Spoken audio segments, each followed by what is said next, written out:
everybody all right? Hi, everybody.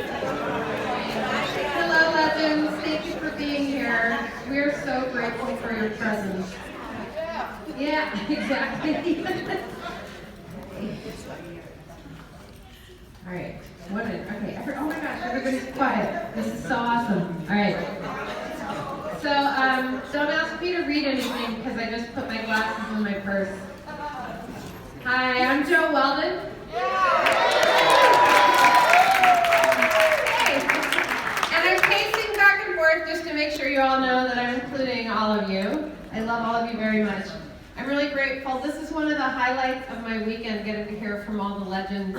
And I don't know how many legends we have here on the panel, but if anybody wants to take a head count and let me know later, that's cool. So today is time for the legends to speak. We've all seen them perform, and now we want to know more about them. Some of the legends we know well, some of them we don't know that well. I'm just going to have everybody go around and introduce themselves. And so, legends, I'm asking you just to introduce yourself, say the years that you've performed, where you're from. I'm going to repeat this every few people. So, your name, the years that you've performed, where you're from, and please let us know if this is your first time at Beehive, okay? So we're going to get to all your stories because that's what we're here for, but this right now we just want to make sure everybody gets to introduce themselves. Is that okay with everybody? All right. Yay. All right, and I'll repeat that because we all get adrenaline rushes and things get out of control, which I love, but we gotta get everybody in. So, I'm going to have you introduce yourself, and you can pass the mic down, and I'm here to help if anybody needs help. Good morning. My name is Lottie Devine. Thank you for that. Give it to me when I go home, too, like that. And make sure you have my G-string right at the front, because I want to be out, laid out nice now. Listen, family, we are family. And it's a pleasure to be with the family. Nieces, nephews, sisters, and brothers. And the most gorgeous show in the world was this week. This whole weekend. I haven't been back here in quite a while because I had 2 hip replacements. But the young man upstairs gave me the opportunity to get back here to tell you I love you. Let's pray that we always keep the 9th wonder of the world, the one at the Burlesque feet. Make sure that you keep it clean. Help the young ones. They need it, like we were helped. And I want to thank you once again for being so wonderful to me. I know you wouldn't know why I'm in this big bed. I had an asthma attack from the, walking through the smoke. It could have been something else, but I'm very fortunate that it's not. So, thank you. Yeah, I'm behind you. I'll be walking around behind you trying to stay out of the pictures. Hi everybody, my name is Monique Murray and Burlesque. I'm Bonnie Logan in my singing and in my vintage pinup out in Hollywood. But I traveled in Burlesque from 1964 up through the 80s. Actually, in the 80s I had to become the oldest go-go girl in Florida because hotel jobs took away my wardrobe and everything I worked with, so I had literally nothing left to wear except lingerie and one cape. So I went into Florida as the oldest go-go girl in West Palm Beach, Miami, Fort Lauderdale, Key West. That was quite an experience, but I liked it. I loved the profession. I had a singing career, modeling career, and burlesque. I got in on the tail end of old vaudeville, to where I performed on stage with the baggy pants comedians and comic skits, and created my own show where I'd come out and sing, and then I'd dance out of long gowns and capes, and at the end of my show, I would be nude except for a G-string, and then I would do ad-lib comedy while I was nude in a G-string. Thank you, Monique.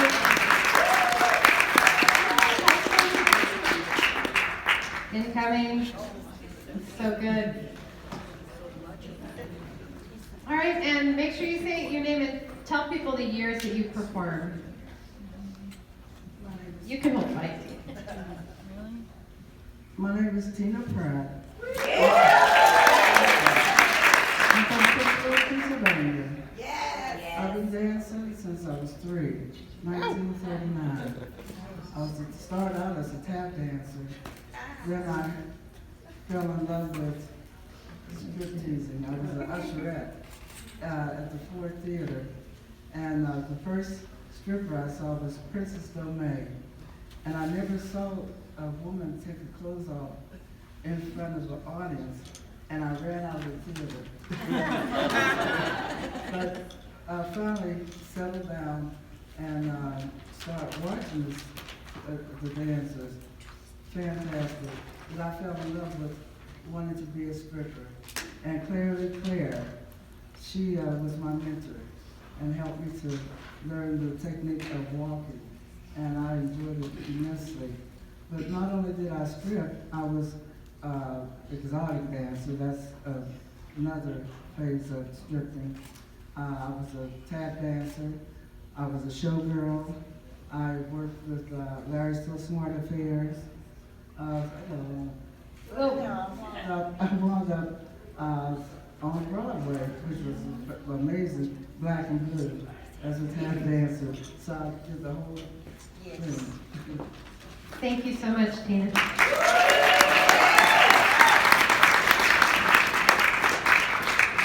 Tony. Good morning. I sound like a frog. So what do you want me to tell you? Your name, no sordid details, we'll get to them. Your name, the years you performed, and how many times you've been to Beehive.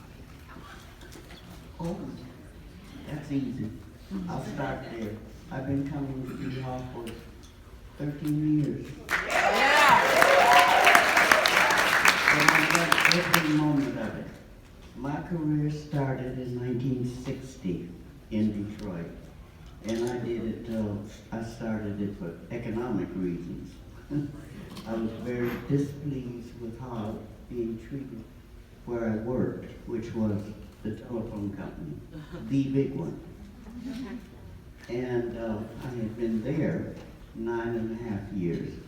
And I was always getting patted on the back. Oh, you're the best operator ever, blah, blah.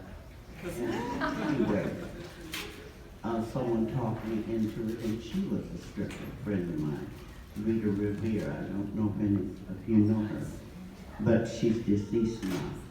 But she said, you know, you'll never get anywhere working there anyway. Why don't you do what I do? So I did what she did. And I loved every moment of it. Thank you.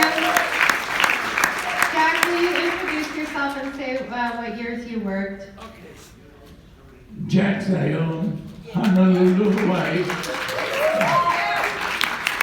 And for 30 years, 1950, 60, and 70, I had 12 nightclubs there with striptease, my biggest money maker. So we played all of you, or most of you ladies, worked Honolulu, worked at one of my clubs. And today, the burlesque girls that I'm meeting here, they usually say, how do you pay one girl so much money and the other girl so little money? If you're in burlesque, you know that if you can fill the room, you're worth a lot of money. If you're just a dancer, a club owner can't pay you. Tempest Storm, Lily St. Cyr, Blaze Star, I was paying them $5,000 a week in 1950 and 60.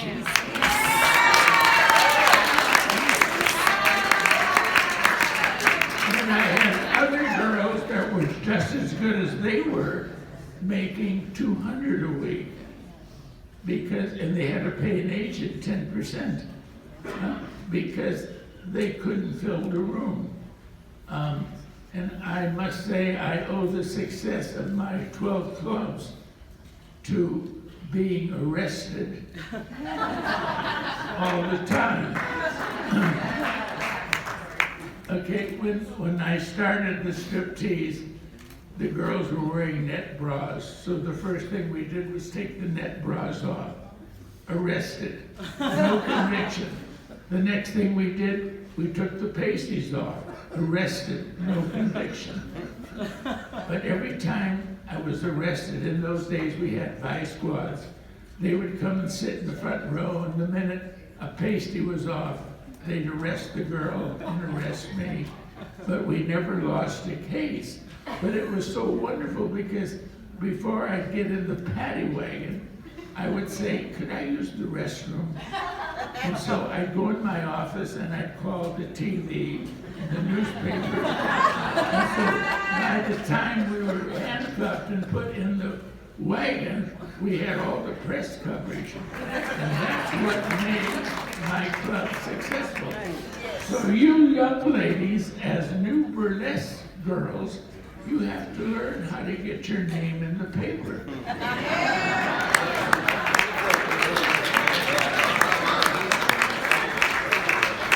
Yeah, now I'm mad because I didn't get press coverage whenever I got arrested.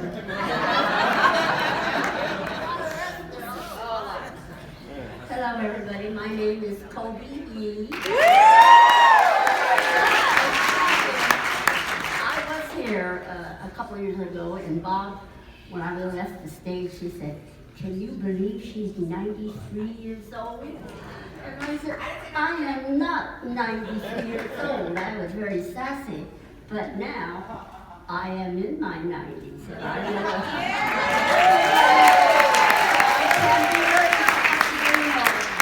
I was already warned. Joe said, "Don't talk too loud or too long." So I'll say. Well, not to you. Well, I started as a tap dancer, just like one of these ladies did, and I found out if I would do a little more about my wardrobe, maybe show my legs. I said, well, perhaps I can make a little more money. And they said, yeah, we'll double your salary. And I said, okay, I'll show my legs. So then later on they said, well, you want to make a little more money, you gotta show a little more. I said, okay, then I'll draw a little more. Anyhow, I did end up as a burlesque dancer. I couldn't even pronounce the name. And they said, yeah, you have to zoom, and you gotta zap, and you gotta zoom, zoom, zoom. I said, I know how to do that, because we did that at tap dancing school. Because I did what they called it shim, sham, shimmy. Someone said, do you know about that? Anyway, I did learn how to do the bump and the grind. You go 1, 2, 3, 4, 5, 6, 7, 8. Okay, I did it. That's my story for now. If you want to ask me some more questions later, if I'm here, I'll be happy to answer. Thank you so much. Thank you. And I just want to mention, Toby made this awesome outfit. Will you show them the back? Show them the back. Yeah. Yes. I love it.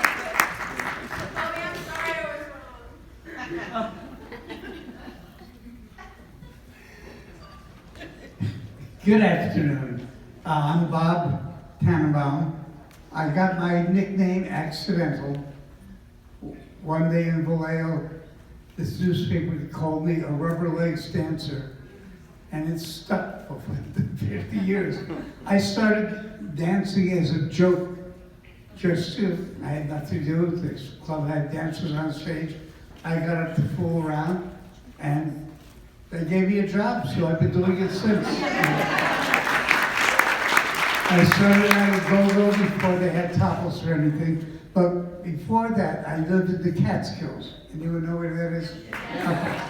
We used to sneak at night into the Late Late Show to see strippers. And I saw a legend then, a girl called Liz Renee. And I was totally, so later on, I was booked as a novelty act on burlesque shows. I worked as the opening act for a lot of rock and roll groups and stuff like that. Then I picked up with a guy called Lionel Hampton.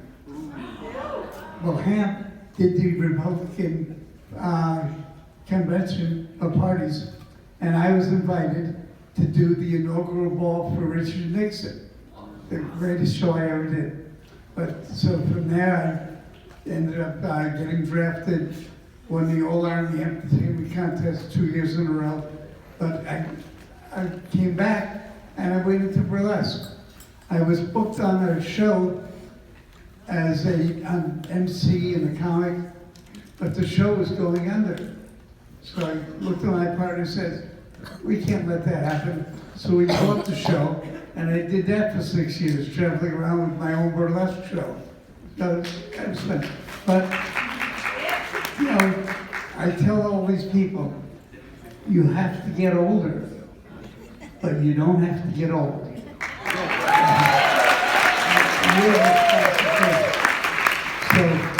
So I move on to the. Thank you. And I know you from the ranch. I've known you a long time. I started the ranch again. I went out there to see the show the second year they had it. And Sherry Champagne says, oh, you know how to talk to people. You're in charge of the show. Thank you. Thank you so much, Beverly.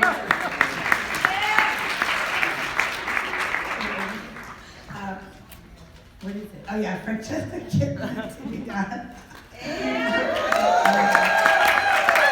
I started dancing in 1969 until 1995.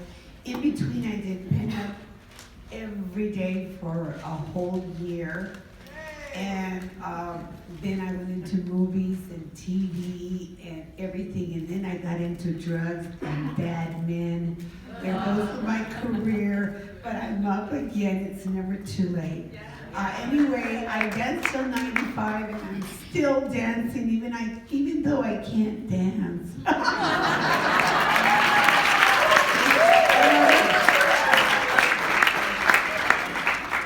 Hi, this is my first year. My name's Adina. And I'm here because of my friends, these three friends.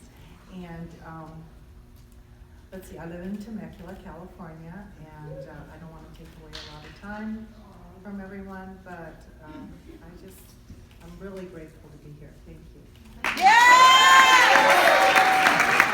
I started in '67. I was 16. I came out here, and I think I danced and did clubs and toured till I think about 1983. I got my teaching credential and my master's, and I've been doing that ever since. I just retired, and that's why I'm here.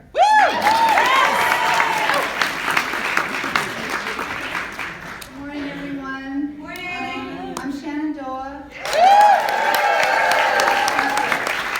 I'm so happy to be here again with everybody. And I left home when I was about 17, barely 17. I dropped out of high school. I knew there had to be something else out there. I just was ready to get into the world and find out. And I went to work in a bomb factory during Vietnam, and that was not what I wanted to do.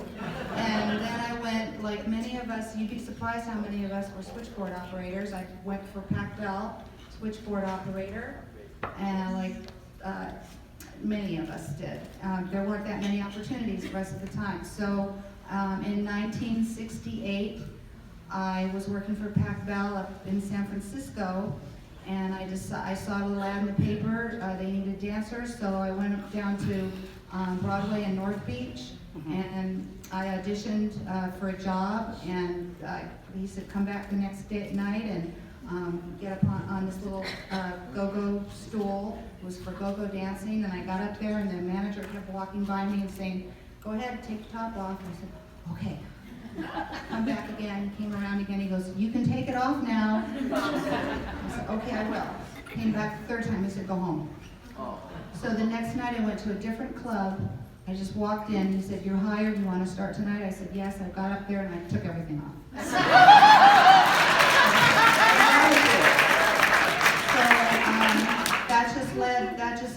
the career that lasted until 1995 was when I retired. And then I went into nonprofit work after that. I thought, well, I'm done. You know, this is my time has ended here. And then now I'm back here because of you.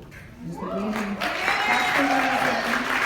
If it weren't for you, we wouldn't be back here doing what we loved for so many years. So thank you.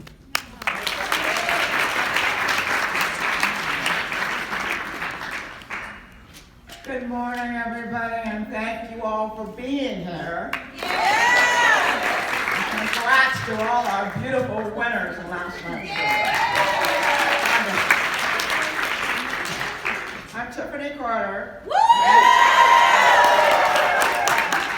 Mr. Universe 1975, crowned by the lovely Tiffany.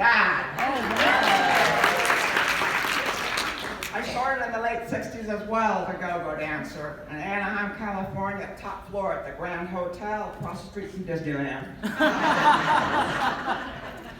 And then I started working with local clubs in Hollywood, and I used to go up to Sunset Boulevard and wanted to be like some of the people I saw at the Classic Cat and the Body Shop. And those people were like Delilah Jones, Angel Carter, Tura Santana.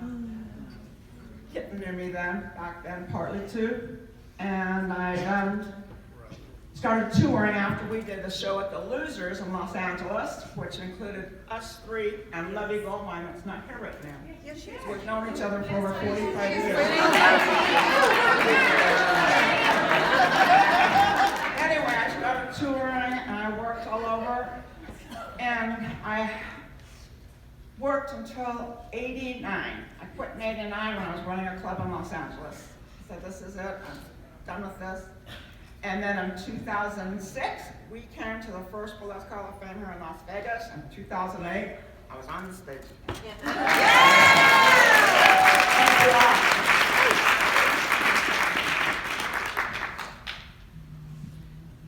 Hello, everybody. My name is Lola Fox. And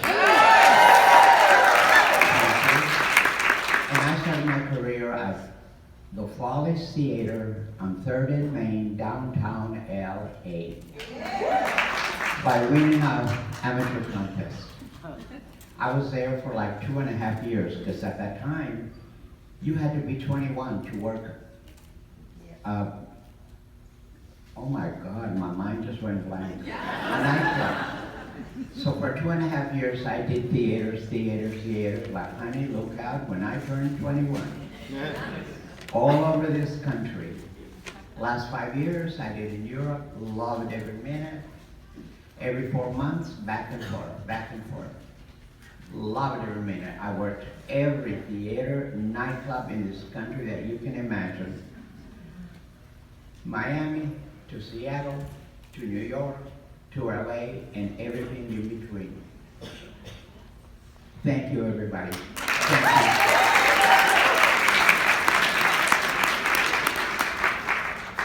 you. Hello, my name is Marinka.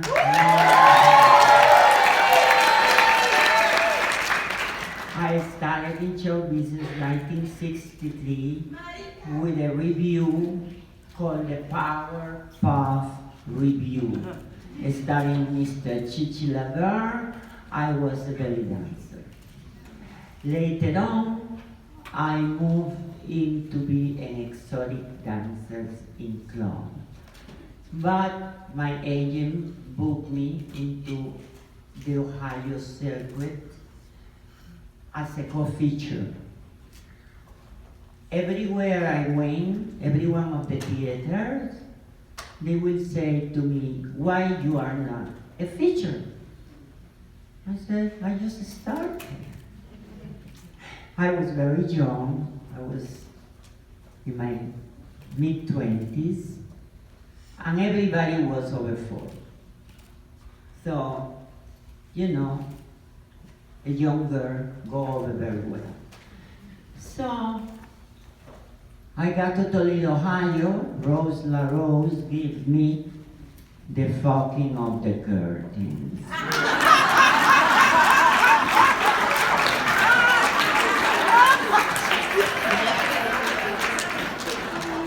say times are moving in.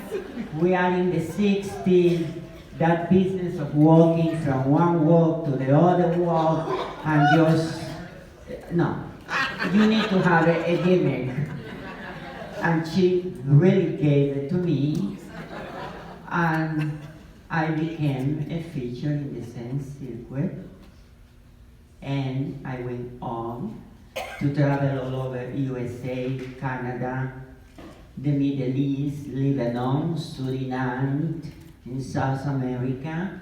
And then I got a cast in Bob Fosse's film, All That Jazz.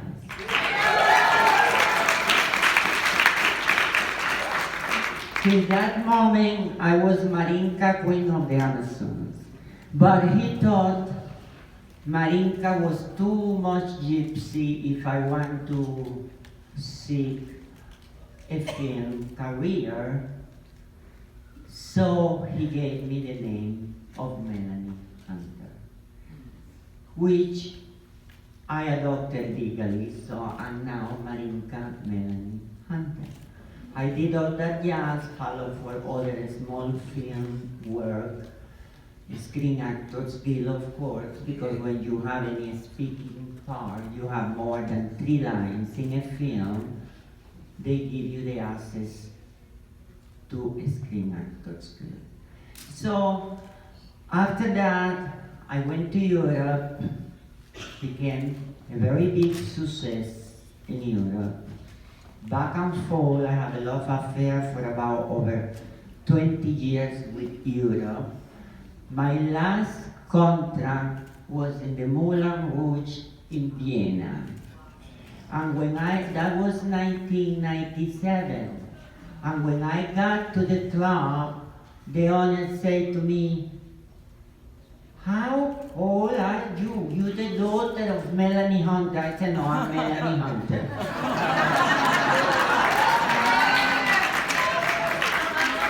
And I was really old. To be in the business, I was 57. I never quit. I still do festivals. And sometimes local shows. Thank you very much.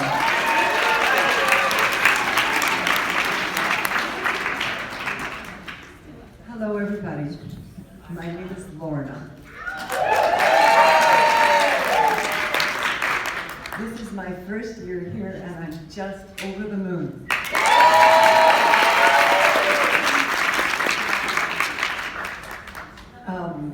I've had 10 quick but brilliant years as a dancer. And I started because my mom always loved the idea of Gypsy Rosalie, and she said, "Are you going to be like Gypsy Rosalie and drive a red convertible?" And I thought, well, that's pretty risque, and my mommy was saying that. How little did she know, it turned out with the dancing, but not the red convertible. Just quickly, I was inspired to get into burlesque because I was a nude model for art classes all over Toronto and initially in Berlin, Germany, for a time. And just loved the whole idea of the freedom, the aesthetic beauty that I was inspiring for people to draw and paint. And later became a model for the artists in Vancouver, and I still am doing it.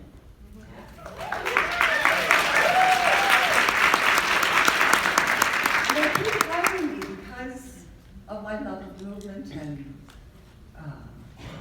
art, and just the whole inspiration of the whole thing.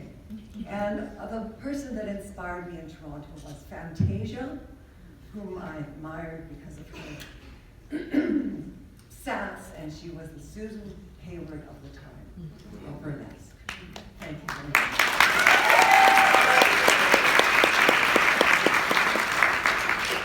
Hello, my name is Brandy Wild.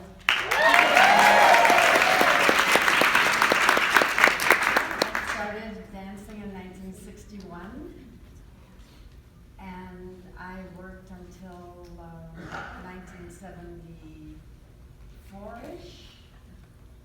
Then I worked summers in Canada and went to school the rest of the time. So I had a wonderful career. It brought me so much happiness and so much travel, and I met so many wonderful people. And I have met so many wonderful people here. I worked as a public health investigator for LA County Health Department until I retired from that also. And I worked in the sexually transmitted disease programs office. So you could say I had my whole professional life as a sex worker.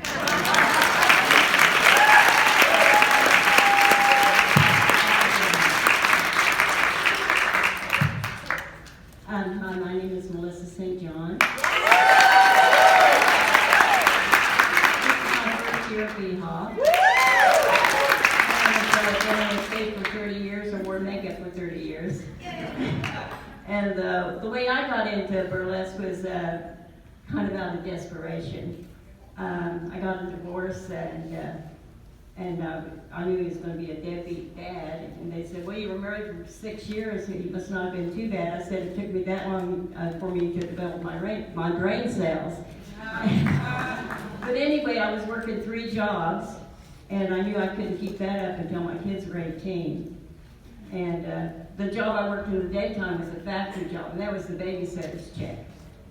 And so then I saw an ad in the paper. It said, $100 a week will train bartender. It was downtown 12th Street in Kansas City, Missouri. And it turned out to be a strip club. But anyway, I never made that much money at one time in my life. And so I went in there and they trained me to be a bartender, and the woman I worked for, Doris Commissano, said, well, you were so dumb, but I was so desperate I needed a bartender. And so that was later on when we knew each other. And so then it evolved into my stripping. The first time I got on the stage up there, it was real high up there. And the guy said, let me buy you a drink so you'd be nervous. I said, I'm not nervous, I want to get up there. And, first time I got up there, it was natural. It might be one reason because I've never liked to wear clothes. When I was a kid, Mama would get us all ready and say, go get in the car, we're going to go. She'd turn around, I'd be sitting there in my underwear. So everybody had to look for my clothes, and that way she always had to take you looking like a bum because you were all wrinkled. But anyway, I danced from around 69 until 89. And then I was 44, and I thought, well, I better get something to support myself when I get older. And so I got a job as a long-distance telephone operator and retired from there. And but before, years ago, I worked at the switchboard where they had the plug-ins. And so I really enjoy being here, and it's been quite an honor. And I raised my kids traveling with me on the road. In the winter time, I would send them to boarding schools. My son went to military school, my daughter went to girls' Catholic school, and I raised them in the summertime in the burlesque theaters. And, my real life son is here at Spanish Jack.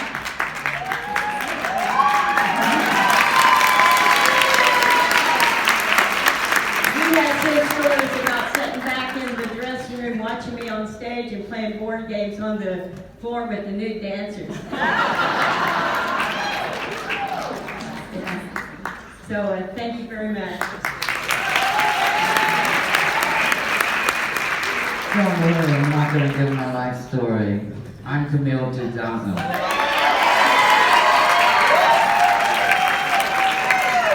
I was in the business for 20 years, from 68 to 88. I am a member of Screen Actors Guild. And this is about I can't remember, I've been coming since the goat farm. Yeah! Rock on, kids! Hi, my name is Lisa Ryder.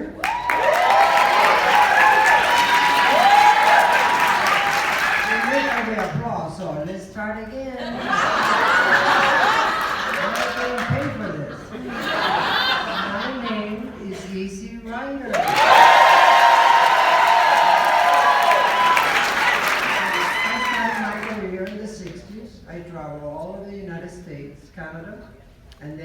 1970s, I went to Europe thanks to Marinka. I went to Europe and Africa for about 10 years.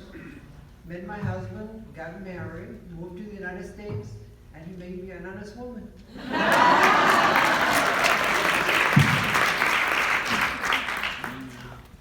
I don't want to tell you my name because you probably know.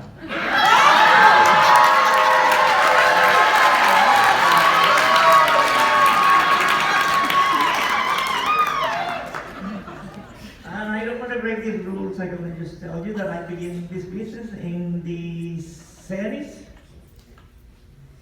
A little old because I was working someplace else and then I decided to become a stripper. It was in 1970. I was already not too young.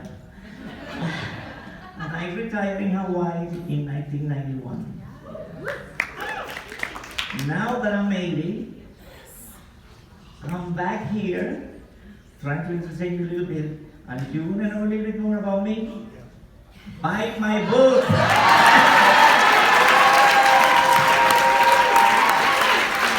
Thank you. I hope you enjoyed my show last time. Did you enjoy it?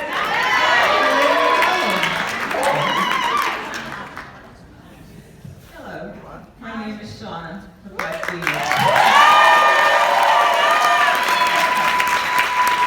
This is my very, very first time here.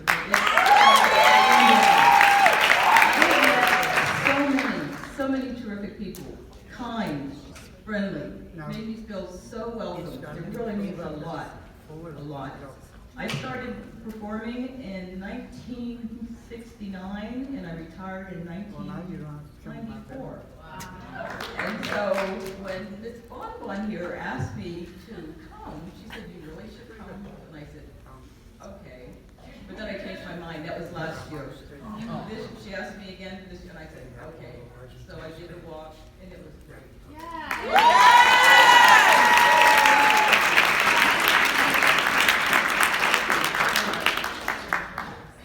Hi, my name is Baby Jones, the Fairy Christmas.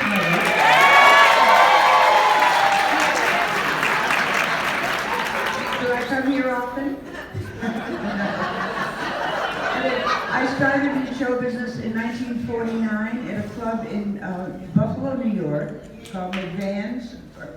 And we were doing, 3 shows a night. The captain of the line was an ex-Rockette, so she worked our asses off.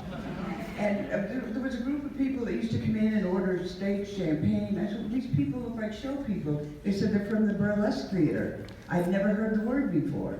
So I went the next day downtown to the Burlesque Theater, and there was Rose LaRose, and she did a marvelous number, but she took all of her clothes off. When I got to the club that night in the dressing room, I said, "She threw a stark naked on stage." And they said, "Well, how much do you earn a week?" I said, $49. 3 shows a night, 4 production numbers. They said, "Well, what would you do if we told you that she earns from $5,000 a week and up?" I said, "Well, the bitch doesn't even dance." So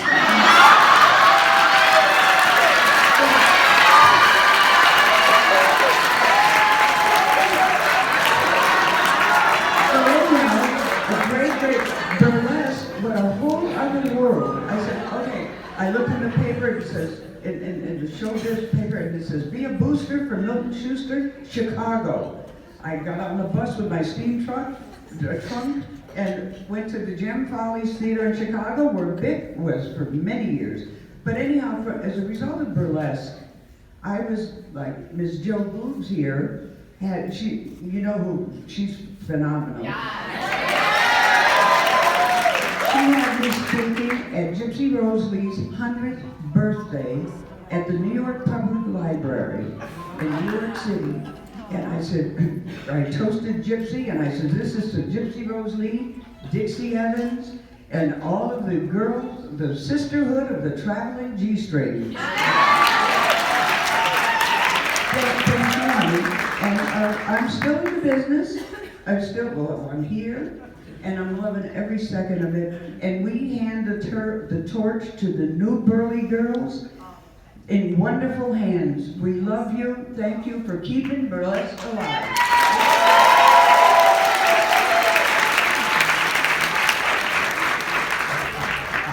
Here comes the dirty part, folks. Before I start, I wanted just to add something. She said, the Follies Theater was the main circuit theater in Chicago. And it was originally called the Gem Follies from Bambi worked there. And we talked about this a long time, her and I. And one day the G fell off the side of the building. And it couldn't be the Follies, for Christ's sake. So then it became the Follies. It was the last of the circuit theaters when the circuits used to cross Chicago. And everybody came there to get their music and their costumes from Tony Midnight, who was my mentor in the costume business. All right, I'll keep the story brief because most of you bitches can Google it and find out. And I do have a book coming out called Farm Boy Goes Bad. And I come from a very small town. And I saw an ad in a dirty magazine for this Chinese man who taught strippers. And it absolutely fascinated me, and I got on the train and I went to see him. And he was a serious Chinese dancer. He had taught Calatan and many of these people. And I want to see what this guy's all about. So I went to high school 4 days a week, and one day, and it was occupational therapy, I got on the train, I would go take classes. But these girls, I met them all, they were like big sisters. They taught me how to hustle and how to be a hooker and all these wonderful things. I was 17 years old when I got my first job at Burlesque. I was hired to choreograph at the Riptide Club in Calumet City, which was the shithole of the world. And look at that, folks. I'd never seen a stripper in my life. So anyway, I got hired to come in and do the cross slam. So I do the cross slam, and they said to me, well, the costumes, what are your favorite color? And I said, it would be nice and pink, right? I came in that night to see the show. They had one pink feather. And but Jonah Jones had the house band, and Red Fox was the MC, and Dagmar was the featured stripper. So I learned a lot real quick. But after about the 6th grade on the goddamn place, getting in the paddy wagon in the snow, I said, I gotta move. So I got a job then running the Follies Theater. At the time, I was 18 years old. Okay, 2 production numbers every week, brand new show. Okay, 16 costumes. My budget was $25 a week. And that had to include any light bulbs that went out on stage. So you really learned how to improvise. So I, like a dumbass, became a single father at 20 years of age. And I was always worried about them taking away my son. So Zarita said to me, you need your own act, dumbass. And I said, that's cool, but you know, what am I gonna do? Who wants to see me? So she developed an act, and she gave me a 10-foot and a 14-foot little constrictor. And I took my child and my 2 snakes, and I went to Chez Moi in Paris, which was a private club. You all know what private clubs are, right? Where we performed totally nude, except for 2 boa constrictors. And the story I like to tell is about when the police came and arrested me in Detroit at the Plain Bar. A lot of you know this place. I explained to the judge, here's what happens, Judge, and I will show you if you want me to take my clothes off. I didn't do it. No, I'm down to a G-string, right? It's the picture that you see all the time of me is when I started the act in. You know, you have to realize you're a young Italian boy. I look like a farm kid. So I would put the head of the boa constrictor here, side of the G-string, hold him up here, and all of a sudden he would start sliding down, and gravity would take my G-string down. And I would say, well, Lord, what was I supposed to do? You know, I can't handle the snake head now. So I thought, okay, I'll keep this brief. And my age is on its left, so you better enjoy it. And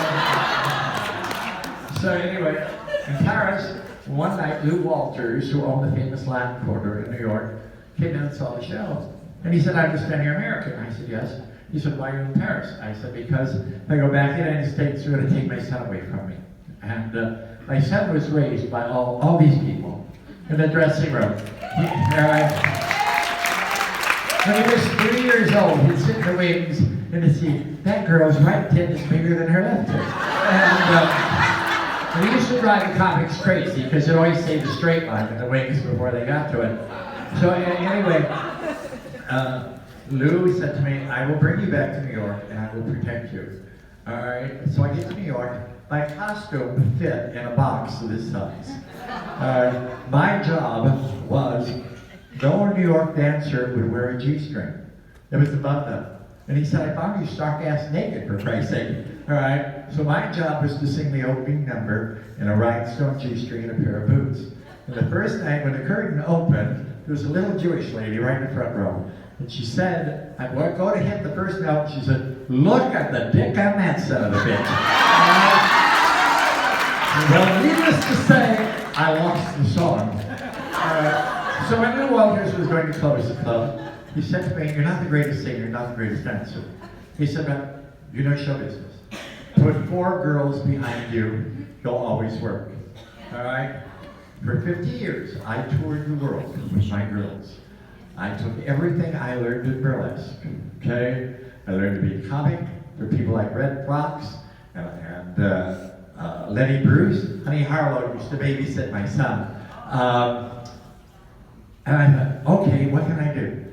I took everything I had learned for the broads in burlesque and put them on my girls. And we toured the world. All right, the costumes were beautiful, the girls were beautiful, they knew how to make a buck, you know, and, all right, I'll wipe it out. Oh, okay, Barbara's, oh, I should explain. You know who Barbara Walters is? That's Lou's daughter, and when she was in college, during the summer, he used to make her babysit my son. And he used to piss her off. And so I was a nice Italian boy that all the momsters protected. Okay? But I'm going to give you a little piece of advice. And I'll get on. I want to give you one piece of advice, all of you. All right, now this is very serial. And if burlesque can teach you one thing, take what you learned in burlesque and utilize it. And the one way you can utilize it is learn to laugh at yourself. Thank you.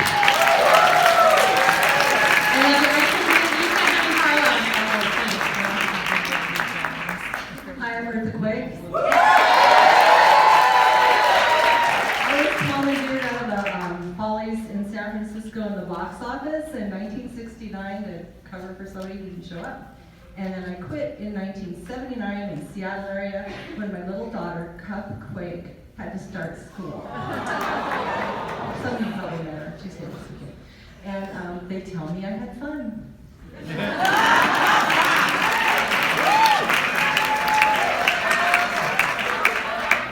Hi, I'm Viva La Fever.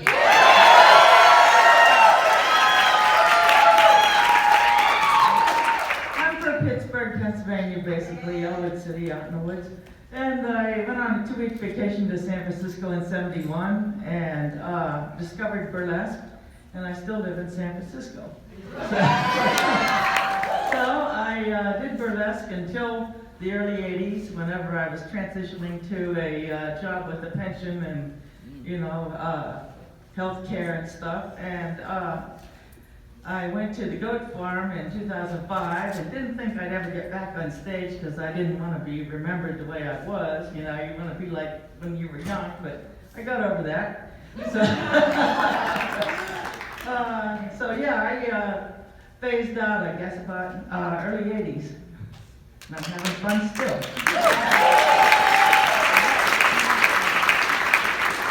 Hello, everybody. My name is Mimi Chin. I am the owner of the former nightclub, quite famous in Chinatown back in the '60s, called Dragon A Go-Go. The opening act was the Liverpool Five when they were touring the country.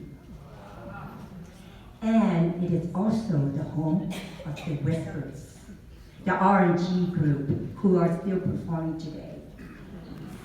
My husband was there, discovered them, because they came to our club to audition, and he brought in the twins, which made them quite famous. He managed them for 15 years.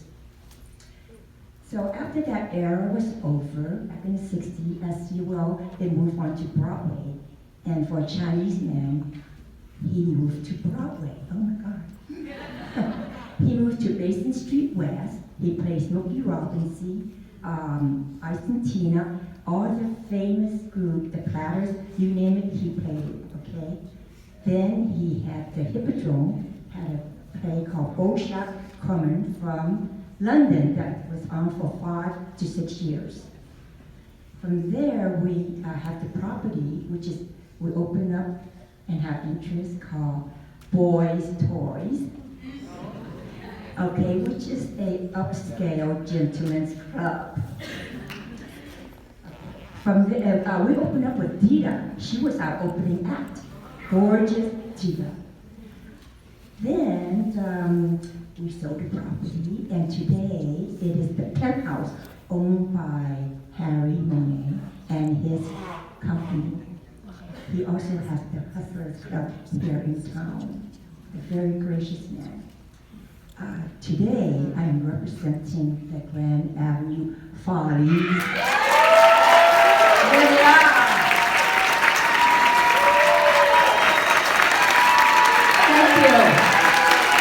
And thank you for always having us, inviting us, and it's like we can't even sleep. We're so swallowed up and having so much fun. It's like, oh my God, what's happening next? What's happening next? We love all of you. Love you. Thank you.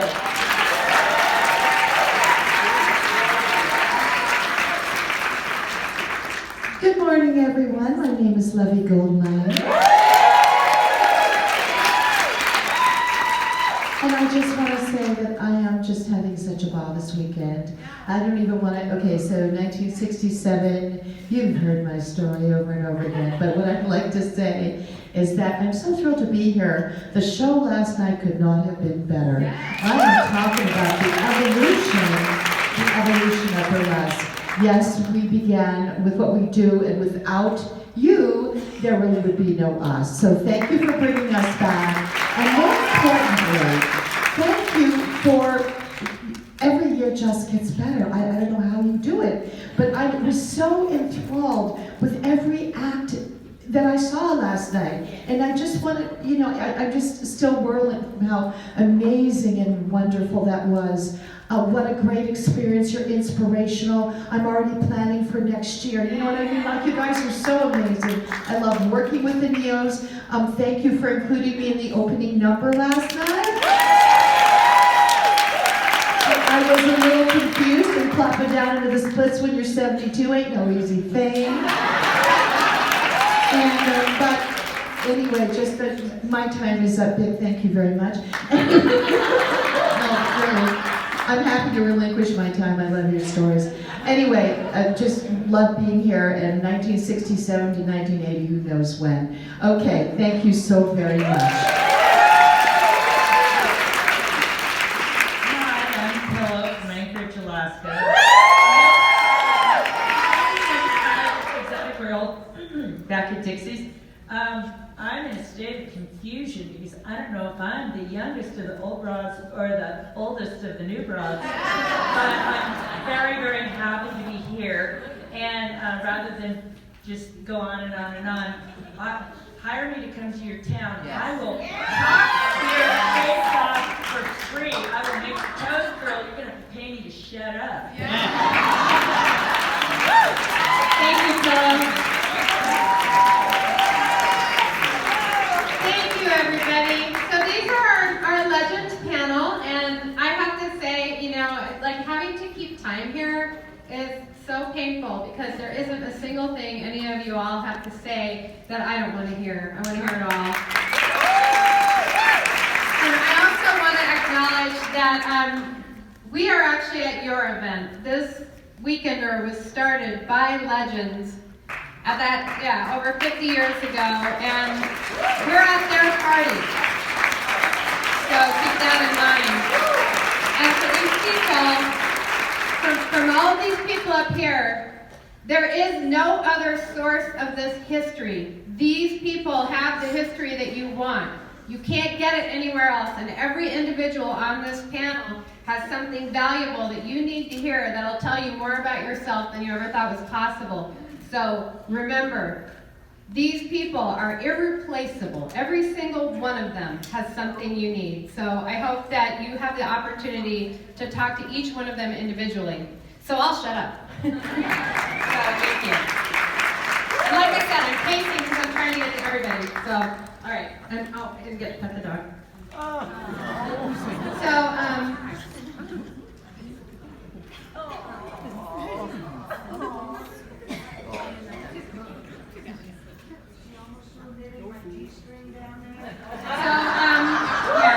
but I'll follow up on that. Yeah, we just have to take questions and answers. So everybody here, did I miss something? What did I miss? I'm sorry. Do I need to know? I asked her at the end of the table if she was finished knitting my G-string. Nice. It looks like a cock ring to me, but maybe I'm just ambitious. I don't know. So right now we're going to go to Q&A. Whatever questions you have. So yeah. Could you tell me who might have been interesting in one of your audiences that you remember? Is there anybody want to answer that? Errol Flynn. Errol Flynn. Everybody hear that? Errol Flynn. Yes, thank you, Bella. Yeah, I'll stay in the Errol audience. Flynn. Quite a few people, because we were the rock stars back in the day. And like I worked a club in Miami Beach, and every night there was like a star, Milton Berle, Lenny Bruce and Honey, all the super, Durante, all the stars used to come to the clubs where we were appearing. We were the rock stars. Great, but Errol Flynn, a lot of movie stars. Anybody else want to answer that question? Rudolph Nureyev. Ooh. What? Yes. Rudolph Nureyev. I couldn't believe it. Another reason why I wanted to stay in this business. Did he steal your moves? Oh, yes. Since then, I've seen him do some bumps. Yes. A whole stadium of people in 1969 when I jumped out of a 7-foot plywood cake on the stage at Maple Leaf Gardens. Humble Pie Kingdom was playing that. Anybody else want to answer that question? Any? Yes.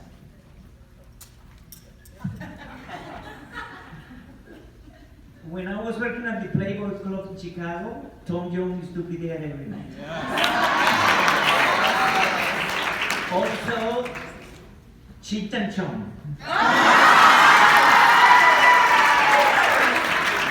And for those who are about my age, also,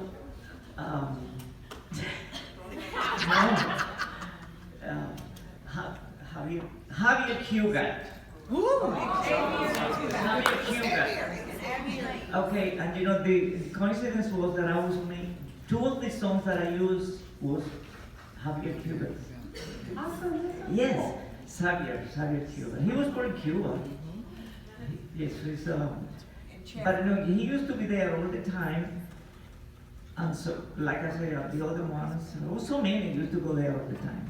And also, there's a few that I cannot mention because they made me sign. When I was in there with them, they signed me and you will never tell anybody that I was in there with them.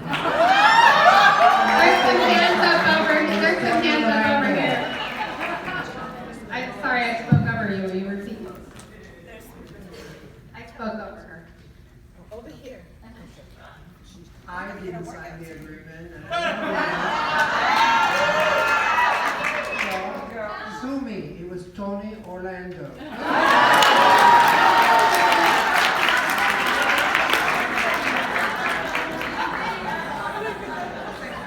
Bella, there's some hands up on this side too. The most famous person I've ever worked with was Chesty Morgan. Yes! She's a very good friend of mine, and we started out together. She'd come to Canton, Ohio, and they would give her money for a motel room, but she gave me the money to help out with my kids, and she stayed with me and my kids. So she was there. She's still very good friend.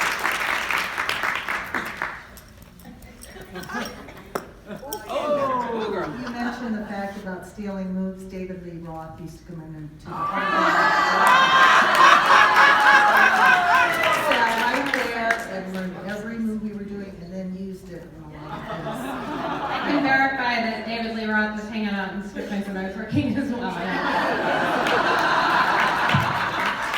Tony Curtis came to see me, and then I dated him for 6 months.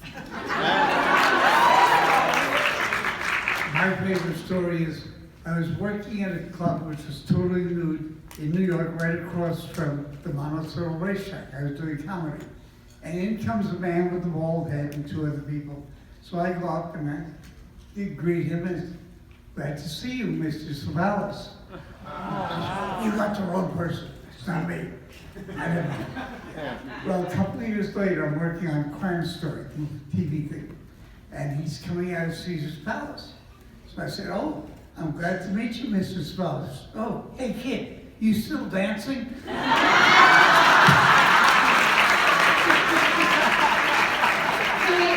we get a, okay.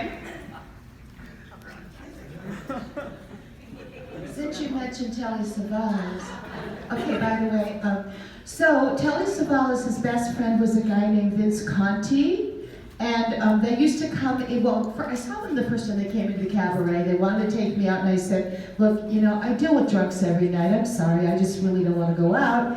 And then the next thing I knew, they were coming to the Body Shop in Hollywood and I was performing there. And this is really kind of a big story because of a kind of a large souvenir from the story. So Telly comes in with Vince Conti and somebody gave him the phone number in the dressing room. He called me like for 6 months. Finally, I went out with him and got knocked up. So my little daughter that's here right now is Vince Conti's daughter. She's 36. And there's quite a rumor, and I think that there's some truth to this, that Vince is also Jennifer Aniston's father. Yes, and this, you know, okay, so you're probably thinking this is kind of a crazy, strange story, but actually true. He was, John Aniston was staying at his house in LA, and Nancy, Jennifer's mother, and Vince were together. And Vince is a very famous photographer. Also, he was Detective Rizzo on the Kojak series. Anyway, so he was with Nancy. Nancy married John, and then Jennifer was born. And Telly became Jennifer's, like, kind of, you know, godfather. And he said, just trying to help you out, Vinny. But the truth is, Vinny never took care of her. He never took care of Vanessa, so who gives a shit? But anyway, but those things happen. And great things that happen when performers come to see, like Sammy Davis Jr. saw my act, he flipped out. And, you know, I started hanging out with him, and it's a great tribute when big entertainers come in and they see what you do and they consider you a peer. So that's the loveliest of that. Anyway, but I wanted to share my Telly Savalas souvenir story. Okay. All right, that's amazing. Who are we missing? Thank you. Back to Lottie. You spoke of Tangerine, but you had a big broken Tangerine. And Buffalo, New York, at the Moonglow. And then from there, Syracuse, New York, when I worked at Andy's Inn. In San Francisco, the Embarcadero, with the clubs across the street, every kind of club you want. It was all strippers lady. I don't know how many of you remember that. And I worked Strip City in LA. And there was always a star, San Francisco, the Champagne Supper Club, where I'm featured here with the one and only T-Bone Walker. I'm going to leap off the stage over his head. And Alaska, Montreal, the Shapery. I don't know if maybe you worked there. The Great Shapery. And in Detroit, where I live now. When you went in the National Theater, I was trying to keep, I worked hard about a couple of months ago, trying to have them to open up the National Theater of Burlesque so that we could all have a place, another place to come to. And I worked my butt off. I'm not sitting on it. I worked trying to get it. But a millionaire came in and bought all of that area, so the National Theater is gone. I don't know what they're going to put there, but hopefully they'll put a club there for us. And I'm going to try and work on it. And as I was speaking to my roommate, my dearest friend, Tony, and all of you, thank you.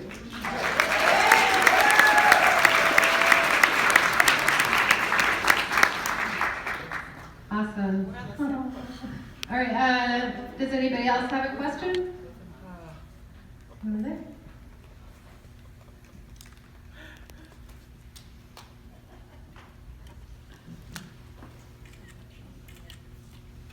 My question is for the club owners and those of you who became club owners. At that point, what was your initial monetary investment to start the club or to take over the club? And where did that money come from at the time?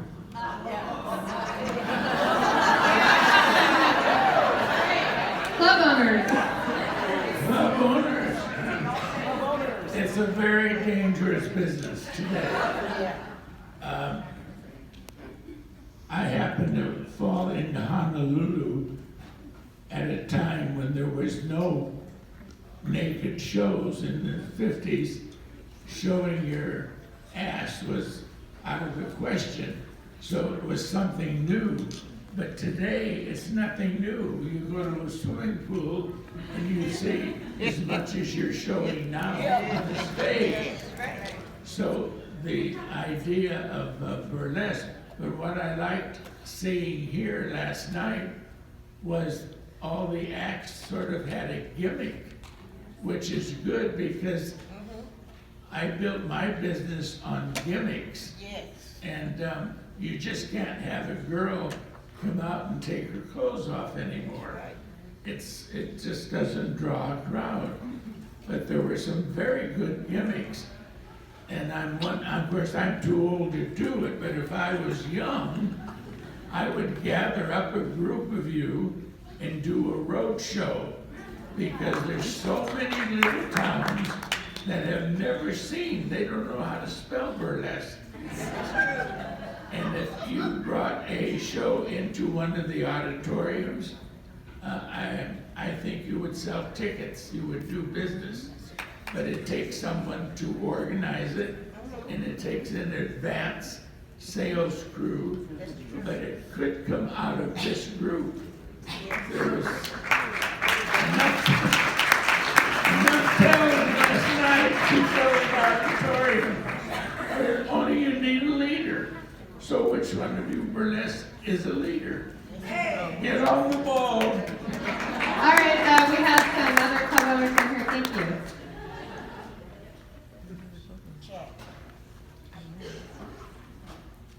Mine was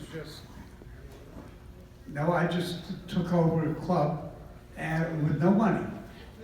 And what I made, I had 4 weeks to pay off the club. But it wasn't that much, I think it was something like $20,000.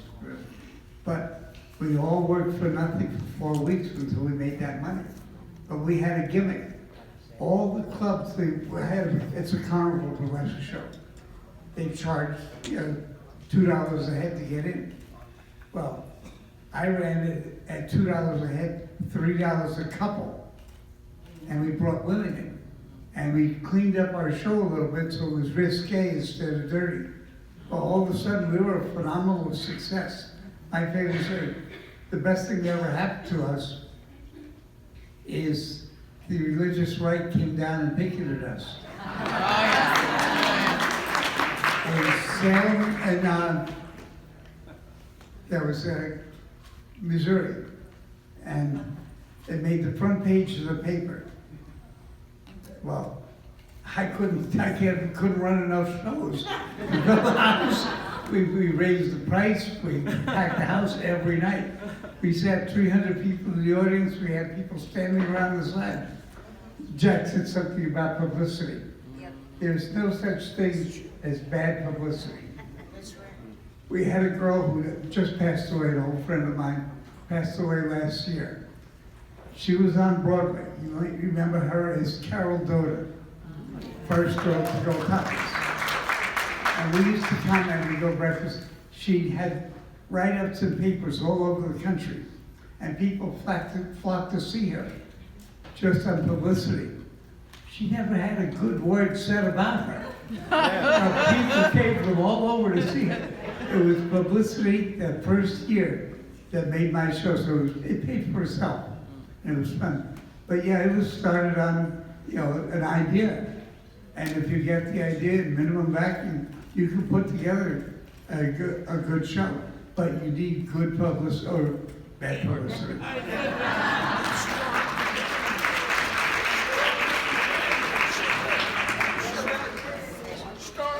Stormy Daniels. I had one I don't think anybody knew, but Lily Pagan.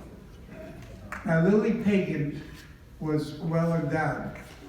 So she came out on the front and people standing there saying, Lily Pagan is the girl of the great 50s. And she'd take a deep breath, open her cake. All of a sudden the audience all moved down to the ticket box. But yeah, it's a matter of how you promote them. Does anybody remember Lily Pagan? My feature in 1960, it's never forget. But yes, you can put together a show, just a matter of how you promote it. Thank you. Also, flash is cash.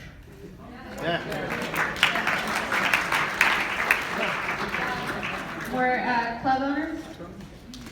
And financing? Financing, I think, was part of the question. Who's paying for these big ideas? All right, to make it clear, and I'm sure most of the panel will tell you, you have to realize that 99% of the clubs were owned and backed by the mafia. Number one.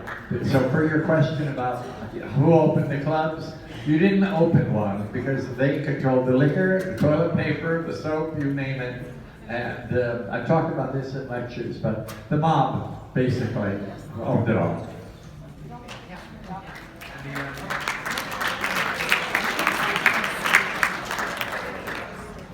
And many times when you're interviewed, they want you to name names. They say, well, who owns the clubs? And they said, don't worry, because they're all gone now. I said, yeah, but wait, they have grandkids and great-grandkids, and the beat goes on. Do we have another question? Did we get everybody there? This is just a really quick question for all legends. Who is available to hire to come to our shows? I'm going to go by raised hands on this one. If someone wants to hire you to come perform at their festival and pay for your airfare, your hotel, and your fee, and take care of you, drive you around the city, make sure you don't pay for anything, which legends will do that? Just raise your hand, legends, if you would hire them to pay for you. All right?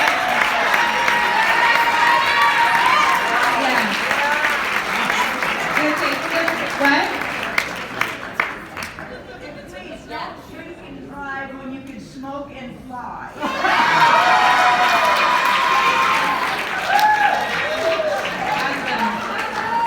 So I'm going to come over to this side and see if there's any questions. I see your hand.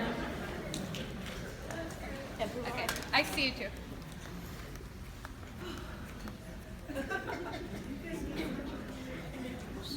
When you guys were starting out, what would be the advice you wish you had heard?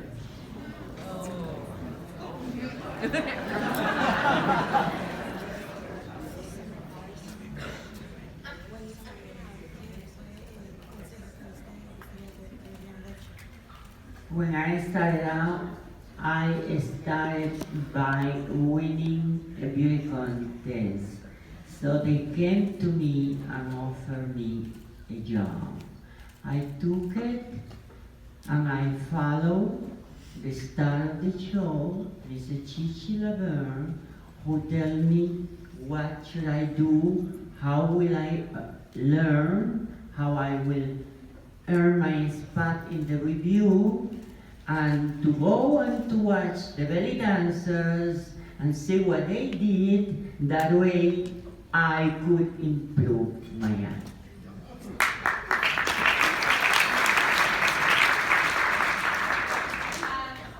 My advice to any new dancer is to smile when you're on stage. It means a lot to the audience, and look at them. They're wanting to be looked at.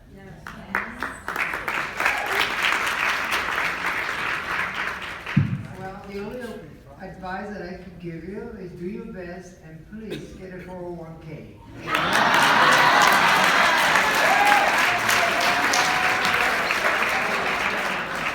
My advice is to be proud of what you're doing, and proud of yourself, and know that you're the best. I'm gonna get Dottie and Antonio over. I came out of a course line, the Allen White Dancers in upstate New York. And well, first we had to join the union, AGVA, American Variety Guild of Artists. We had to have a contract. We had to have a certain amount of inches of French because they had 4 people riding around in a car making loads of money checking the dressing room to see what you had on or how you were going to go on that stage. And if you were caught touching an object, if the girls that's doing the pole dance today, they would have been there, they would have been in jail so long, they would have put them in San Quentin. They were rough on us, please believe me. So, how many, do they still have the union jack? No, but it was good because it took care of it. So many of us was on the road, and the owners would go out the back door when it was time to be paid. You know, they didn't disrespect exotics, strippers, whatever you want to call your names. So now we came a long way. So keep it going, make it go. This is the 9th wonder of the world. Because all of you are so beautiful and so talented. We'll pass this over to Jack. Is that okay? Advice I'd like to give you new girls. The one thing I noticed in the show here, you girls throw your costumes. You know, Tempest Storm, Lily St. Cyr, Tourist and Tana, they would never throw. They took it off as a lady, and they handed it to someone, but here you're throwing it.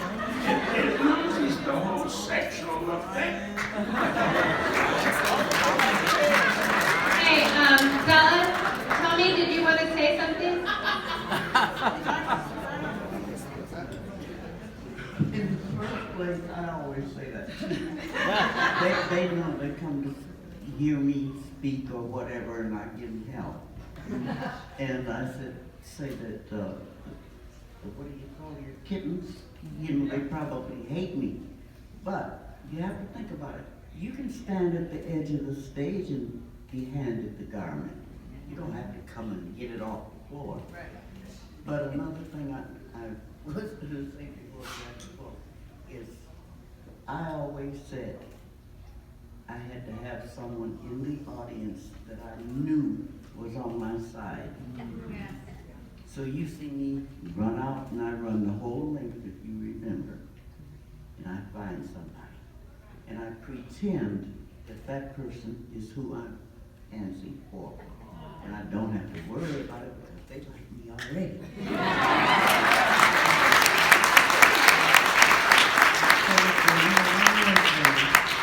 And I always say this about doing this. Parade, pose, peel. It's an art. That makes it an art. Take it your place.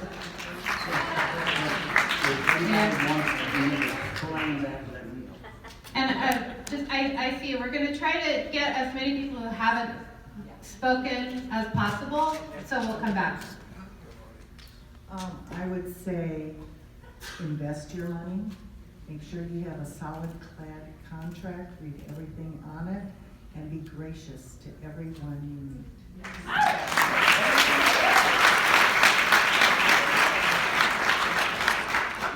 Very simple.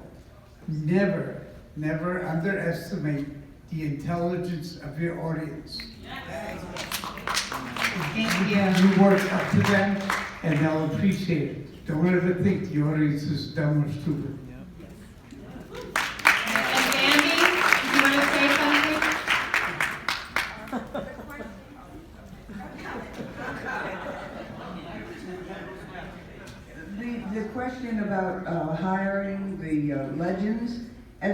12th of last year, as the Cush mother, I was booked to Denver for the Mile High. And the reason I'm mentioning this because Miss Corvette is right back there near the wall. She produced that show, and I'm still waiting for the photo. But would you believe I couldn't go because my doctor said the altitude was not conducive to my heart. Thank you, Corvette and her partner. And I hear the show was a total success. The Mile High 420 show in Denver, Colorado. We had another question. Emperor, did I see you?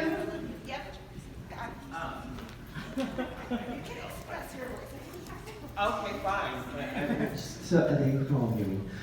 So, you know what?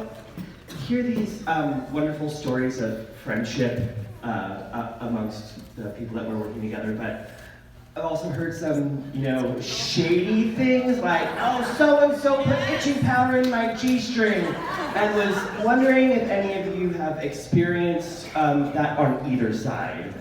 And words, Emperor! Oh my God.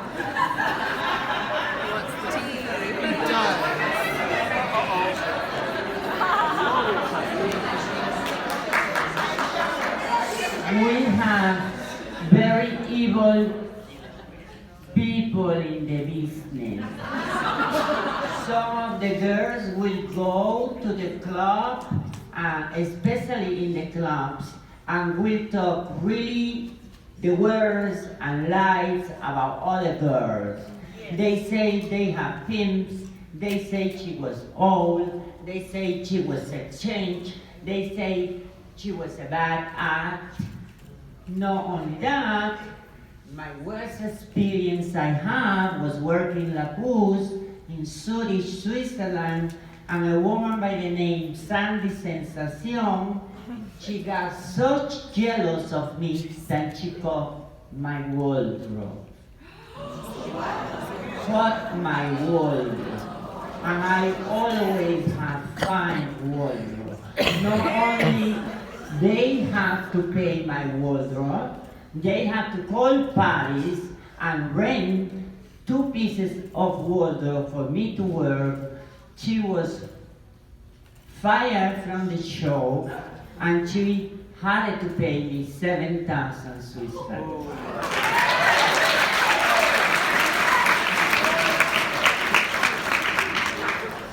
Well, I had the opposite experience because everybody I worked with were supportive, we helped each other, we were like sisters. And the only time I ever had a bad experience was in North Dakota. There was a girl jealous of me and she messed up my music. But I just went on, you know, and was friendly with her and that was it, you know. But all I can remember, I don't ever remember any bad things. We were all help each other out.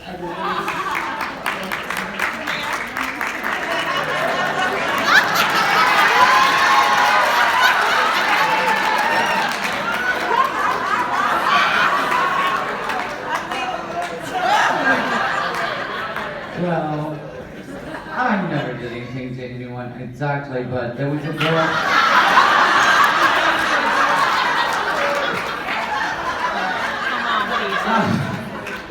I was working in St. Petersburg at Crystal's Palace, and I took the week off, and someone called me and said, Camille, Little Bit is trying to do your Black Widow act. That was like the act in the day. So that night, my hairdresser and I went to the Crystal's Palace, and her new Camaro was parked outside. Yeah. I had him to step all the tires. We had they all immediately were flat. I went inside to a Little Bit. I said, I hear you're doing my Black Widow act. I said, all your tires are slashed on your new car. If you continue to do it, it will be your face. She never did it again. She never did it again.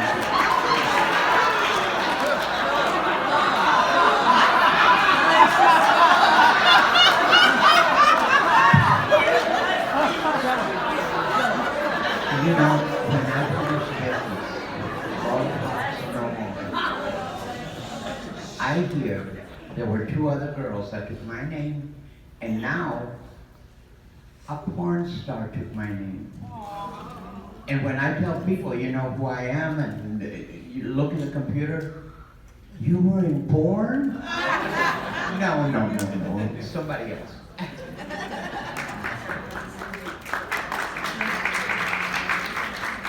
So this was at the end of my career, and by then I was working in gentlemen's clubs, and I was wearing my robes and my gowns on stage when I could. If there were some older customers in, the young guys really just wanted me to come out with a neon little dress and nothing underneath it, and they were happy. But the older guys were great. So I was doing theme shows on the stage and wearing the big capes and negligees.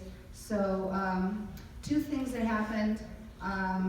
They started bringing in more of that to the club and dressing up more. So I thought that was fabulous. I loved it. And the other thing that happened was one of the girls went and told the manager that I was 45. I think I was 45. She went and told the manager I was 45. So the manager came to me and he said, I need to see your ID. He said, are you 45? I said, no, of course not. I'm not 45. He said, well, I need to see your ID. So I had a fake ID at home, all ready to go. So I brought it in and showed it, and he said, I knew you weren't 45. He tried.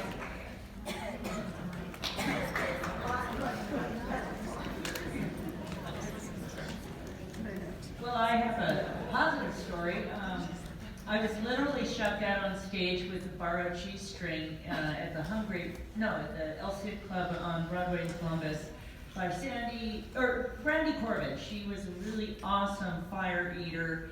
She was about 6 feet tall in toe shoes and had a really horsey laugh. And she got me, there's a really long, funny story about getting me my job at PJ's in Anchorage. And we lived together in the housing, it was like a double wide trailer behind the dumpster at PJ's in Anchorage on Spenard Road, which I lived there for decades. And one day, about 1980 something or other, she says, oh, screw this noise, I'm gonna go to school and get a real life. And I said, well, good on you, I guess. And I gave her all my money, which at that point was about $600 or $700 because, you know, I didn't need money. I was living in a trailer, for God's sake. And we lost track of each other. About 15 years later, she comes back to Anchorage with, as Professor Sandra Stein, head of Women's Studies at Sonoma State College, with the proceeds of the sale of half the house in a divorce.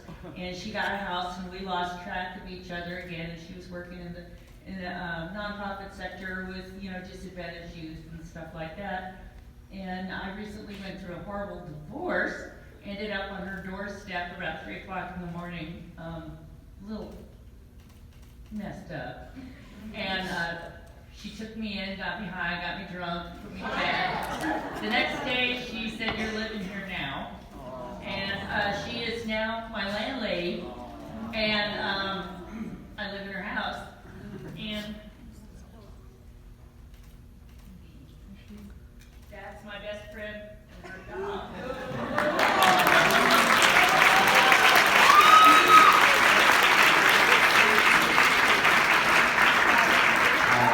I just want to answer your question and also make a statement. First of all, I am guilty of this myself, before we say anything. And I owe this lady a wonderful apology, because not meaning to, I offended her greatly on the internet. And publicly, I want to say I'm sorry, all right? But the main thing I want to say when you're talking about did people do nasty things to you, I get on the internet, and you're going to hate me for this, but I watch you bitches tear each other apart, stab you in the back, everything else. We're a small community. Stop that shit.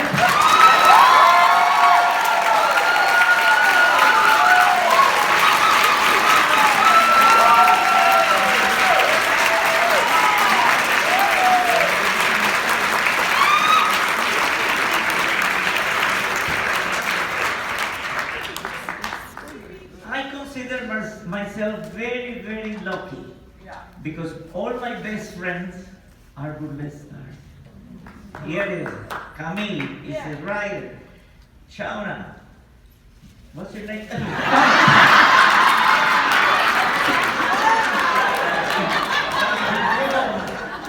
Lolly Goldmine, Lola Fox, Marika.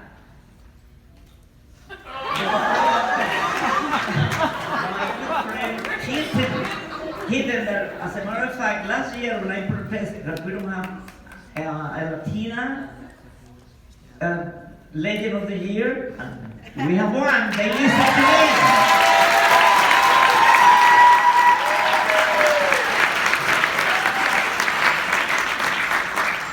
That is many, many, many more of us. And we decided to be noticed. Now, this part is not for the Latinas, but this is a big star over here for so many years.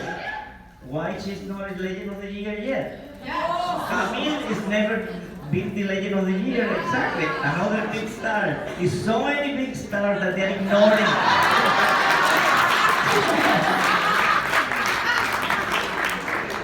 But you know, they have to, whoever selects this Legend of the Year, make search around and see who were the real big stars of the show. Because there's many ones that are lying, and they say they're such a big star and there was nothing. Then, out for president.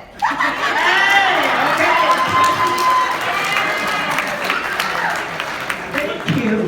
And I thank you, all of you, for being my friends. And I love everybody over here. I never have any problem when I work all over the country. Never. I was loved. And that's what I was bring back, and that's how I get my big name in Burlesque. Thank you.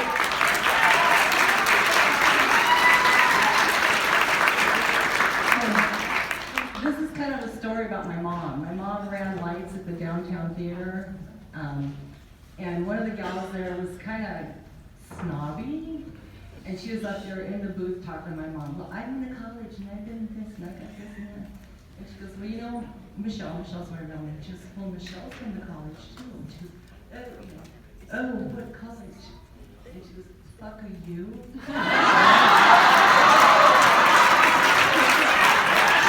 Don't pick up the light lady, because she didn't get good lights after that. Awesome. Oh my God. We have time for one more question. One more question. Hi. Got it. I just wanted to ask you all what your biggest inspirations have been. You all are very different, and you all have different styles, and it would just be interesting to hear what your biggest inspirations are. As you were, creating all of your different acts, what were the things that kind of called to you and made you want to produce the types of acts you did, the types of costumes that you performed in? What were your big inspirations?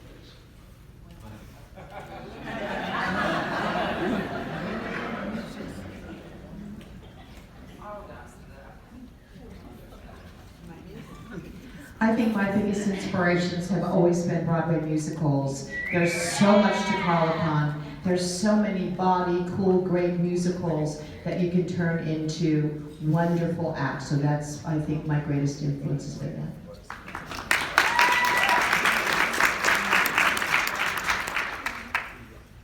This is what really influenced me. My first 10 years of my career, I did classic burlesque with fans and birds and everything. And because we were losing our audiences to something called live nude dancing, I introduced aggressive art to burlesque, which was my personal. I always like leather. I loved that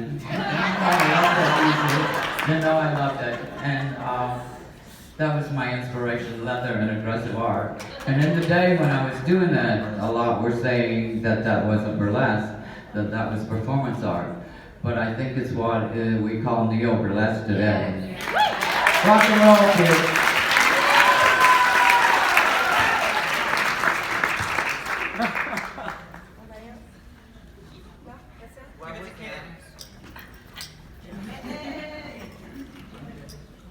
I have to tell you about an act that became #1 moneymaker I had a stripper who was just doing an average strip act, and she was being paid $200 a week. And I wrote an act for her. Everybody heard about Conchita and her donkey from Mexico. Do you recall that? Anyway, Mexico was famous for Conchita and her donkey, which was a sex act. So I advertised this stripper as Sandra and her donkey, direct from Mexico. You heard about it, you read about it, now come and see her and her donkey on stage. So we created a barn with a bale of hay, and I rented a donkey from the farm, and she stripped to Donkey Serenade, took her clothes off, hung them on the donkey, laid on the bale of hay, took her stockings off, and was teasing the donkey, expecting the audience to see the donkey climb on her. Yeah. Never happened. And I would stand out in front after the show, and the people would say, "That's the dumbest act I ever saw." And I would tell them, "You know, that's an animal. You should have been here last night. The donkey really climbed on her." They'd come back the next night. I always remember there's a sucker born every minute. We had them standing in line for that $250 a week act. The donkey cost $50 a week.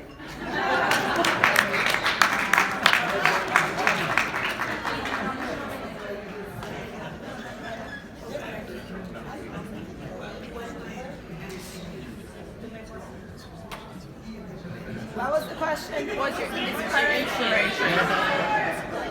Oh, my inspiration. Oh, I guess it was Blaze Star. I followed her and I watched her act, and she had big boobies, and I noticed that she would go close to the stage, half bent, and then shake them real slow like that, and it was mesmerizing. And I stole that, and it always worked for me.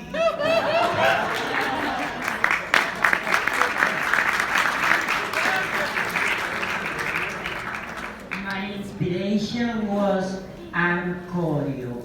She was the one who did the shoulderless, and it was most adorable.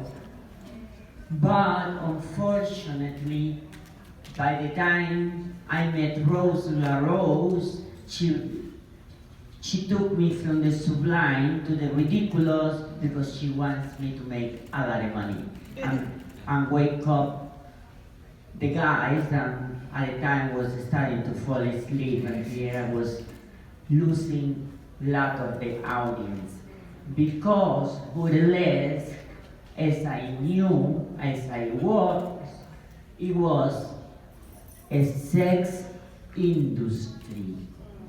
We didn't do sex, but we turned them on. That way, when they go home, the wife can be happy.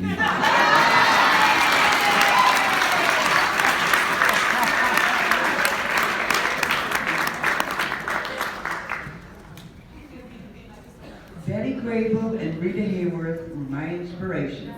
And the first time I did well, not the first time I did a strip, but I did from the movie Gilda, when Rita Hayworth, and I don't know, I'm 87 years old, so I don't know if anybody, you know what I'm talking about. Okay, so my zipper got stuck, and I thought, oh my God, what would Rita do? And I said, a damsel in distress, and this was a huge, huge show. And they said, him, he'll help you. So I went over, and I was fortunate because he was the CEO, and he helped me with my zipper, and I was a huge success. But it was the movies of the 40s and 50s that inspired me.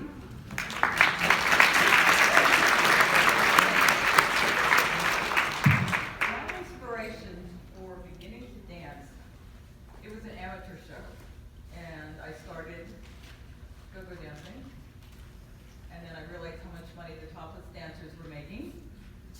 decided to do that.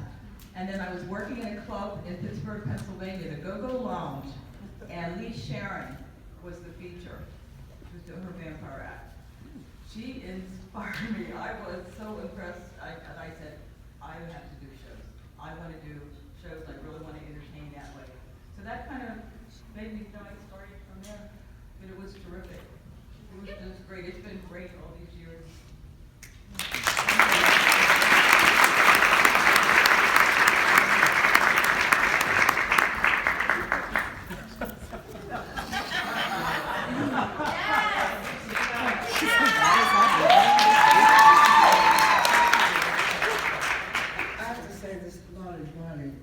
The Flame Show Board. Yes. And June Rogers and June Rogers. Yes. And I did also work the Shape of Greek. Okay. And I was lucky that night to meet Sammy Davis. Yes. And he came in and Foster Johnson was the MC. That's right. And Sammy took his tap shoe and threw it on the stage. There was 35 dancers, 35 strippers. I lost the job because the strippers were gorgeous. They had, the music was, everything was choreographed. And these strippers came from all over the world. And I was so busy trying to get my costume off. Yeah. And hurry up my routine Yep, and get out and see the show. They had two bands, two 18-piece bands rotating. And the stage elevator, yes. The most fantastic show I ever was on. And I forgot what else I was going to say. Oh, my inspiration, the movie Night and Day.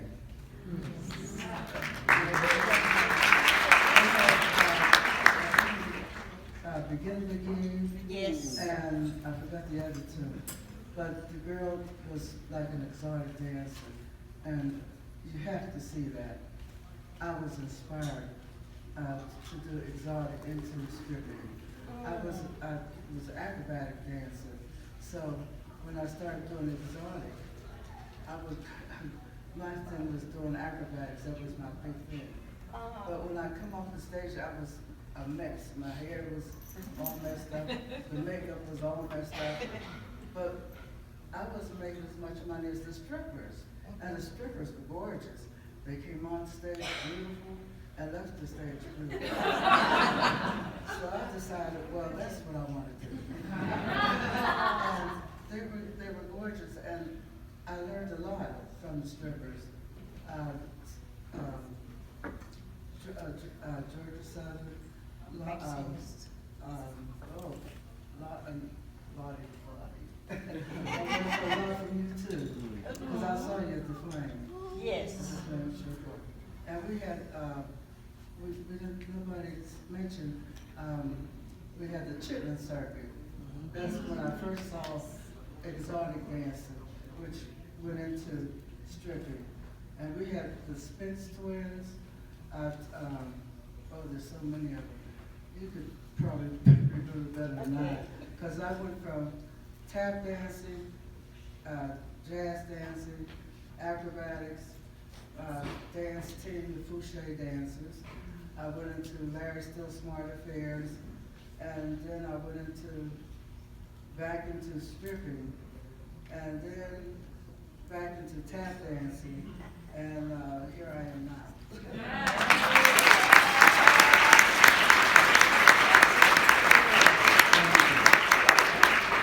If I had anybody to inspire me, it was Josephine Baker. I always wanted to sing, and I wasn't encouraged at home. In fact, I was encouraged to shut up. So I could go in the bathroom, lock the door, and I could sing all I wanted. But I wanted to sing. And after I saw her, I wanted to dress as she dressed. So I had one costume that's something like hers. She had a lace dress that she would wear, a white lace. And I know some of you have seen my white lace, which was made from my white tablecloth because I didn't have any money to buy lace material. And my business partner at the time was a tailor, and he said, I can make you a dress like that. She said, just a spaghetti strap thing. And I said, yeah, but I don't have the money yet, you know. He said, you don't need any money. He said, just use that. And he pointed in my dining room. Oh, what? I don't see anything in there. And he said, your tablecloth. I said, oh, so they made 2 gowns out of it.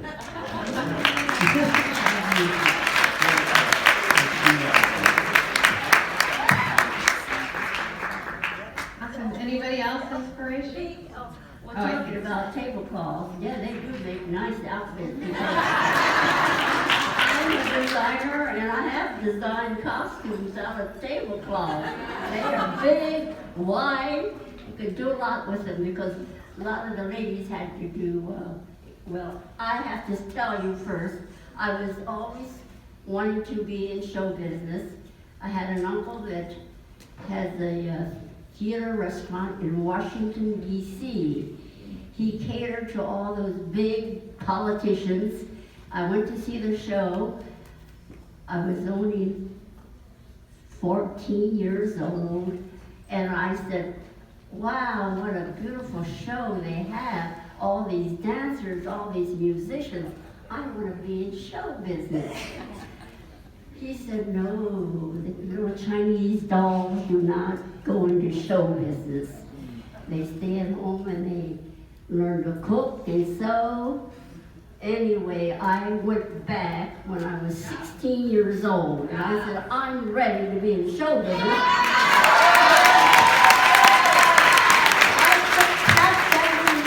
I can tap dance.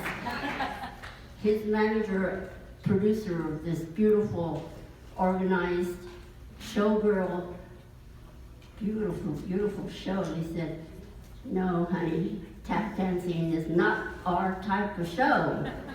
You've got to show your legs and you've got to learn how to zoom, zam, and zoom. I said, well, I took tap dancing lessons. I can, like I told you, I can shimmy, but we call it, what would I say that I call it? Oh, anyway, I forgot. It was similar to the zim, zam, and zoom. It was shim, sham, shim, sham. Remember that? Shim, sham, shim, sham, shim, sham, shim, sham. Something like that. Shim, sham, shim, sham. But we could turn it into what you want us to zip, zam, and zoom too. He said, okay, let's see what you got. And so I did zim, zam, and zoom because I was going to get twice the amount of money that I was making as a tap dancer. That was my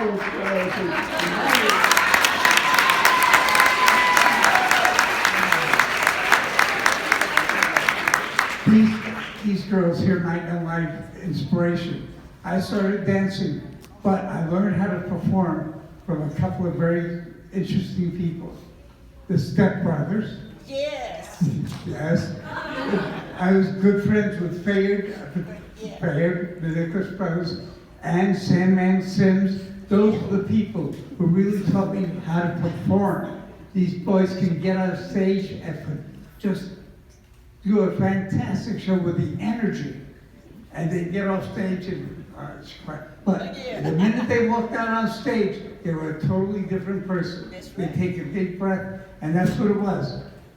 But the Step Brothers, the Treniers, I did it hair, did yes. it all. Yeah, they were my idols. Yes.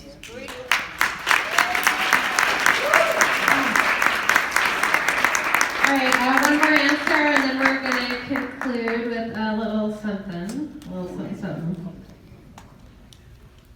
Thank you. Well, as I said before, one of my big inspirations was Fantasia in Toronto, who was just magnificent. And I loved the way she sat in the dressing room and beaded her corset.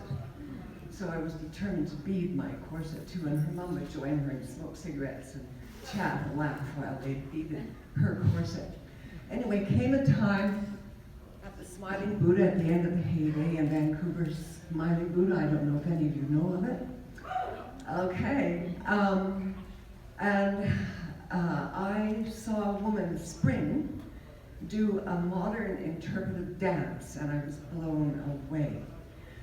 I love the tight costumes, the boas, the rhinestones, the satin, the feathers, and I didn't want to part with them, but I saw her wearing loose, flowing garments and dance like a fish diving into water, like a bird in the sky. I thought, I have to try this. So I took off my beloved corsets and tight costumes. I just put on my bra and G-string with a loose-fitting garment over top and tried the big stage in the Smiling Buddha. That, I think, was the beginning of a new era in striptease and burlesque, when a lot of the dancers started doing another sort of burlesque, which was not only the wonderful tight dresses, but the slightly more Isadora Duncan type of moves, which I carried on for a number of years.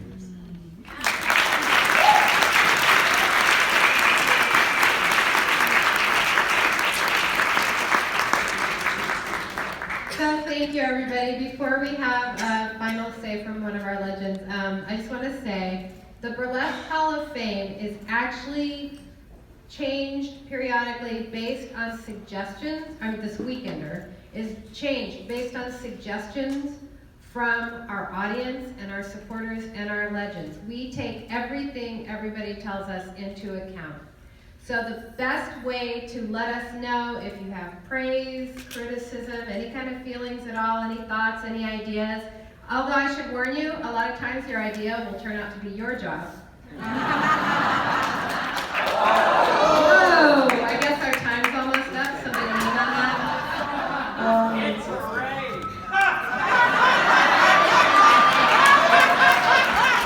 Yeah, don't say it's a raid. I have memories. Okay, so I just want to say, if you have anything to say, we send out a survey to all the attendees and members and everything, and we take suggestions, we take criticism, we take praise, we hear it, we read it, we make decisions based on your input.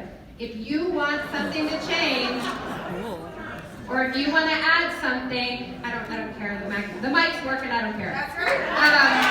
So we want to hear what you have to say. You are the Burlesque Hall of Fame supporters. We desperately, desperately need your input. So please watch for this survey. It's very detailed. There's a space to say whatever you want.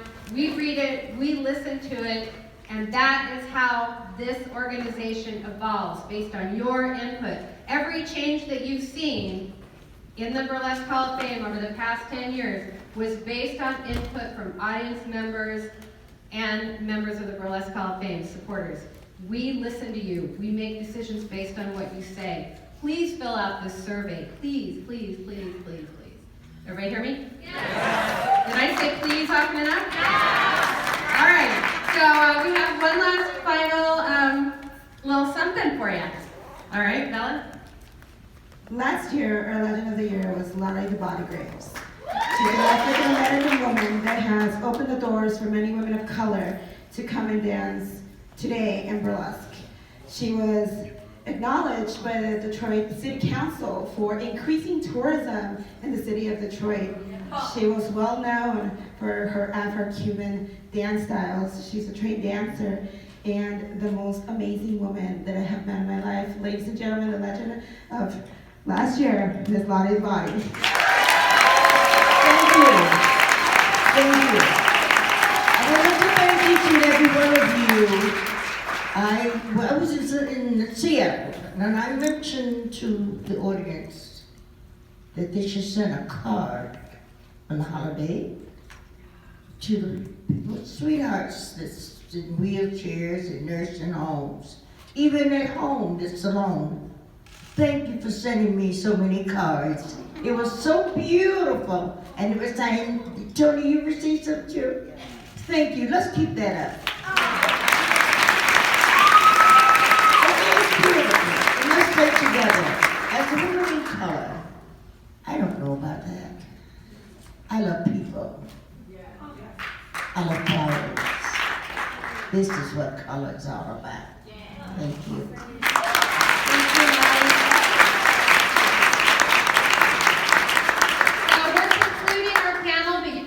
I've talked to the legends. I know that some of them have photos and other things for sale. The museum is open tomorrow. The pool party is today. I don't, it's all in your program, but please, please, please visit the museum. This entire event is a fundraiser for the museum. So thank you so much for your support. There would not be a museum without you. And thank you one more